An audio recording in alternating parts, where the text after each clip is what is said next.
એક મસ્ત interesting news છે. અત્યારે ઇઝરાયલ અને ઈરાનનું યુદ્ધ ચાલી રહ્યું છે. તો ઇઝરાયલે દુનિયાના સૌથી મોટા મોટા ગેસ ફિલ્ડ ઉપર અત્યારે એટેક કરી નાખ્યો છે.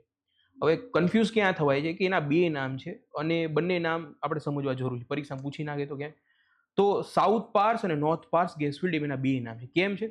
તો આ પર્શિયન ગલ્ફ છે અને પર્શિયન ગલ્ફની વચ્ચોવચ્ચ આખું આ ગેસ ફિલ્ડ આવેલી છે.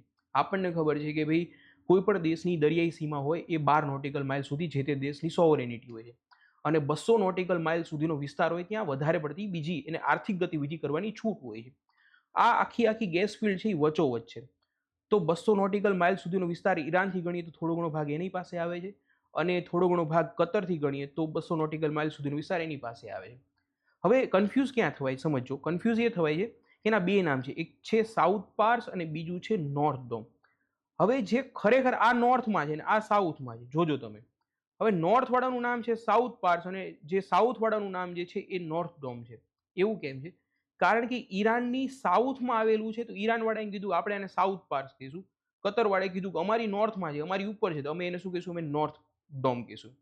હવે એ તો બધા નામ રાખજે પણ આપણે કન્ફ્યુઝ થઈ જઈએ, પરીક્ષામાં પૂછાય તો આપણે ક્યાં હટાઈ જવા જોઈએ નહીં. તો આટલી નાનકડી વસ્તુ ખાસ યાદ રાખવાની છે, મજાની વસ્તુ છે.